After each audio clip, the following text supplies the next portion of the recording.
So now, ladies and gentlemen, the Fight Guys here. We're going to be talking about the big news and the big weekend that was in Dallas, or Arlington, which is where the stadium is located, even though we call it Dallas. Canelo versus Liam Smith. Before we get into that, though, we'll talk about the undercard. We'll talk about what went on. Wait, you say the undercard? Yeah, we're going to talk about Diego. We're going to talk about Diego De La Hoya. We're going to talk about Jojo Diaz, and then we're going to talk about what everybody said was a dreadful co-main event. But before that, let's talk about the two fighters that actually did impress. And that was Diego De La Hoya. I don't know what you guys saw there, but to me, he is impressive. He has been getting better with his work with Joel Diaz, and everything just looks like it's clicking between them. He's going through a harder route. I know a lot of people are going to say the only reason why he was there was because of his last name and his relationship with Oscar. But to me, the kid has actually shown that he is the goods and does need to be shown out there, but not on pay-per-view. He needs to be more on HBO Latino and HBO Championship fights. Like Jojo, when he was with Andre Ward, he was the co-main event. He needs to be shown there before we actually have to spend the money to see him on pay-per-view. Like I know when he sells out of Belasco and everything, or in Fantasy Springs, those are for the local fans. But for the nationwide fans, he needs to be shown more. He needs to be out there more. What did you guys think about Diego De La Hoya and his performance? 10 rounds of nothing. I mean, he looked good. He didn't get the knockout, but I've always been impressed with him. I've seen him at Belasco, and it's funny because I'm gonna sidetrack a little bit. I see him in the ring, and then when he get out there, I'm like, this little motherfucker is like a midget. I'm like, Jesus. Yeah, I'm like, damn, you're a little. Like, I'm just flabbergasted. And this is fight night, so that means he's gained 10 pounds or maybe 12 pounds. I'm like, this is a little motherfucker. You know what I mean? But his boxing skill, you know when I got his respect? When he fought the last on the undercard of Amir Khan? Yes, when he fought the Khan Canelo. And he threw that fucking uppercut. He's like, what? He's like, yeah, you know what I mean? Like, uppercut, walk away. Yeah, walk away. That was like, I'm a fan. Rocco, right? Yeah, Rocco, the kid that was eating ice cream. Yeah. And that pissed him off. Yeah. He was so yeah. That was a clean knockout. But very impressed with him. Very impressed with Diego De La Hoya. And it's about relationships. Maximize your relationship. If his last name is De La Hoya, say you're his son. Who cares? I mean, say you're his illegitimate child. I mean, it doesn't matter. You know what I mean? But maximize your opportunity. You know what I mean? Impressive performance. I would have loved to see a knockout. At that stage in his career, I would have loved to see a knockout. But outside of that, 10 rounds of nothing. Easy work for him. I'm going to be honest, I didn't see the fight. All right, now let's move on to the next guy who I honestly believe stole the show. It was obviously Canelo's night and everything, but this guy impressed me the most that night, and that was Joseph Diaz. Joseph Diaz Jr., great fight. Showed off his skill, showed off where he's at right now. To me, he's probably about where Oscar Valdez was a year ago. And Oscar Valdez, you see where he's at right now. And that's where I think JoJo's at right now. Joseph is right there. He's literally on the cusp of just breaking through. Smart guy, good looking guy, very articulate when you interview him, knows what he's talking about, and honestly, he has that brain trust where... Likeable guy. Very likable. His manager, everybody, he's just very accessible to all of us in the media. I know you've been at media events where he comes in and he says hello to everybody, shakes everybody's hand. How are you doing? How are you doing? Most of the people he actually knows by name. The guy knows what he's doing. He's marketing himself properly. Golden Boy's doing a good job with him, and fights like this, they're just showcasing who and what he is and what he's going to become. We know where he's going to go from here. What were your thoughts on the fight? And again, to me, he just stole the show to me. He was the show that night beyond Canelo. I think he was a show. He looked great. I think the stoppage was perfect. I think everything Jojo, again, we go back to sort of the De La Hoya thing, is the only thing that lacks a bit is power. Yeah. But again, that also comes with time. The fights are tough. He's not fighting any pushovers anymore. He's fighting guys that he should be fighting. He's beating guys that he should be fighting. So I think the fight was great. He did steal the show, but before you push this, there was one guy that actually stole the show. That was the two Lobo kids. I don't know if you saw it. Tanahara and Franco? No, yes. Joshua Franco had the knockout of the night. Yes, he did. You guys haven't seen it? I haven't seen it, but I heard about it. I think it was beautiful. And I think, and because he got clipped in the first round and looked a little shaky, I think he just his combination, he was 3-4 punch combinations. He looked great. So you guys got to look. No, yeah, the local kids did good there. Before we get your opinion on that, I did like that HBO and Golden Boy actually put the prelims on their YouTube channels, Oh, YouTube. meaning that anybody could access them. Anybody can. So if you were just looking for anything on boxing and you would have looked up Golden Boy or HBO, those prelims were right there. And I actually like that. You know, that was cool. I know Top Rank does it on Top Rank TV and everything. I know when they have local shows, Ring does it on Ring TV. Ring TV Live. Yeah, Ring TV Live. So I just like the fact that went down and, you know, like you said, they showcased a lot of weight. Tanahara looked good. Joshua Franco looked good. All of the people that showcased and everything on that undercard looked good. But let me get your opinion, Fred, on Joseph Diaz and the fight that was that night. I like the kid. I just wish he was more offensive minded. You know, I think his knockouts are going to come by accumulation. Yes. And I think that if he would, his traps are beautiful. I mean, he was like people say he was on the ropes. Nah, he was. I think he wanted to turn them, but I think he didn't want to commit. You know, because he was up to him, because he was against the ropes and he's left-handed, so he can easily pivot and knock that motherfucker into the moon. Right? You see what I'm saying? But he didn't let his hands go as much as I would have liked to see his hands go. But I was looking at him like, this motherfucker's talented. Yeah, I mean, like super duper talented, Sal. And I don't know where he goes from here, because now you're talking about, what is he, 130? 126? 126. Yeah, that's on 126, because that's what we were talking about during the fight. I was like, whew. 126 is like, no matter, if you turn left, if you turn east, west, north, or south at 126, you are fighting.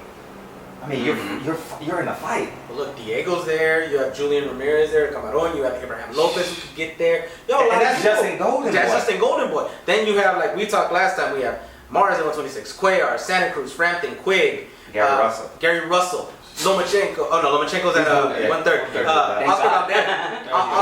Oscar Valdez. You have a nice group of young, talented fighters at 126. A good fight with him would be Abner Mares. Yes. Oh, that'd be That in LA as a main event at StubHub. Wow, that's a good one. In March. Like, I think you can sell it out in March. You know what I mean? You can roll into like, I think April was like Mexican Heritage Weekend or something like that. Play off of that. You can break out, roll in a big star V. If you do that, two local kids, that's just I will be there front and center, and I think JoJo Diaz beats him. Yeah, like I said, to me, I honestly believe JoJo is right where Valdez was a year ago. He's just on that cusp. Your thoughts on the fight? I mean, the kid's good, man. He's got a lot of talent. He looks sharp. Like you said, he doesn't have that concussed power, that knockout power, but he's a sharpshooter. So, like Sal said, he's gonna get those stoppages, or did you say he was gonna get accumulation of stoppages, accumulation of punches? He's gonna get those late round knockouts, late round stoppages. Now the kid is very talented, man. I mean, that southpaw stance, the traps that you're talking about, very good at countering.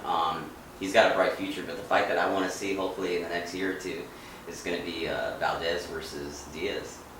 And they fought in the amateurs, and the funny thing is about this. Golden Boy will do that. You think so? I think he would do that. They're good friends. Yeah, they're good friends, and they talk so well about each other. But that's a fight that, man, they make the best fights. They do make the best fights. Diaz has the counter punching ability. He's got the talent. He's got that. He's so skillful, but then Valdez is such a power puncher. Every time I watch both of them, I fall in love with both of them. Yeah. Like, it's like, damn, you're the best. Oh, you're the best. Valdez has gotten better. And so has Diaz. It's a fight that I honestly can't. It's 50-50. And I know Joseph really well, so of course, you know, I'm going to side with Joseph slightly, but it's a 50-50 fight, man. It's a fight that I would love to see. No, it would just be a beautiful fight. The styles of both of them complement one another because Oscar is obviously the more offensive one, while JoJo is more counterish. But yet he lets his hands go here and there. So it's an obvious style clash, but those are the type of style clashes that make for the most beautiful fights. If Oscar fights makes that fight, kudos to him if he makes it. As opposed to going to chase out somebody from a top rank or a PBC. Yeah, you make that fight. But I think that's a great idea with him and Maris. Hopefully that's something that could fight. happen. But that's PBC, I don't know. But Valdez, Diaz in the next year or two, damn, we got to fight. All right, now It'll let's probably be at 130. It'll probably be at 130. yeah. Oh, yeah, it'll be it'll be at 130 more than likely. Yeah. Maybe. Now let's talk about the middleweight side, the middleweight fight that just pretty much That's when I take a nap. gashed everybody out before the big show, and that was Gabriel Rosado versus Willie Monroe. Last week, us three, we talked about it. You two picked Willie Monroe. I picked Rosado going on the limb and everything like that. Just thinking that, you know, it'd be more of a fight. You're an expert. No, exactly. I just thought it was going to be more of a fight. I thought it was going to be more than what we saw. We saw Willie just trying to set traps for Rosado, and at points, just the fight being so dull because none of them would throw. At some points, I honestly thought Triple G took a lot out of Willie, and Willie didn't want to commit to a lot of things. And it was just one of those fights. It was just one of those fights that make you lose whatever adrenaline you just had or whatever rush you just had from the fight before you get to the main event. And it's one of those things where it's just Golden Boy took a gamble. They put on Rosado and they put on Willie as the co, and I don't think they expected this fight that we just got. Sal, your thoughts on that fight? Here's the thing with this fight. I mean, I hate to play the conspiracy thing, but I almost feel like Golden Boy did this on purpose. Got their big sponsor. They got that. This was a perfect beer line fight. As soon as you saw 2 rounds that you don't want to see, you go get your beer and wait for the main event. The thing was horrible. I mean, Rosado was almost pushing his punches. He couldn't catch this kid. Again, I honestly don't know why I mean, not to be a jerk or anything, but I don't know why Golden Boy still keeps him around. If I were him out, and I told even Golden Boy people, I hope he goes to PBC, make himself some money, and he does not belong in Golden Boy at all. There's nothing for him. They've tried to push the Canelo fight on him. It's not going to happen. He went with life and death at StubHub against pretty much a cab driver. I mean, I really think the guy was a cab driver, and it was just a horrible fight. Canelo would rip him apart, man. There's no reason to make that fight. Yeah. I really hope he made his money, just goes away and goes fight somewhere in Philly and talk his ass off somewhere, but not here. It's not. It was just a horrible fight. You know, Rosado, man, I feel like so many fights ago he should have been done. I kept asking myself, how does he keep getting fights after fights after fights, loss after loss after loss? I know he puts it all. Great salesman. I know he puts it all on the line, but when you watch the fights, there's so many times that he's not even in the fight. Yeah. He's just getting tore up. He's getting torn apart, but he's not even in the fight. He's a tough guy, but he's not making it exciting enough for me to say, like, damn, but he puts up a good fight like Arturo Gatti. He's just there punching back. No, he I doesn't think even people land. confuse blood with guts. He's a guy that gets cut a lot. He gets cut a lot, but he's not. And again, it looks great and all, but there's nothing really there from Rosado. At least not at that level. Yeah, at least he can lose with like some dignity and say, hey man, I actually like really put up a fight and I was close to winning until I got stopped. No. Maybe a fight with the fake Canelo would be great, but not American Canelo? Larry Strayberg. Push that one. Your thoughts Trevor on might that? cut him up. I saw it that you were like in a pro Canelo. house and everything. But Mexican flag, Corona, Tecate, English is a second language, that type of environment. Like, for real. Like, Were you at South Place? Yeah, man, it was a blast. You know, a friend was throwing a party, and I was in their region in IE, and I'm watching. I'm hype off of JoJo Diaz, like for real. And I get to this fight, Such a downer, Sal. And I'm looking at Gabe Rosado. I'm like, how the hell? He's 23-10. How is he still getting fights? And 2, how is boxing fans still pushing this kid? He's long overdue for retiring side of the thing. You know what I mean? Like, yeah. I think that would be a good fit for him. I think. I don't know how he spends his money. I don't know how much money he makes, but now it's just time for him to take the biggest. If he has one more fight in him, take the biggest pay, whether it's on PBC, Top Rank, get knocked the fuck out, put on a suit and tie, go act and make some money, because he's like, it's not even fool's gold anymore. It's like his well is dry.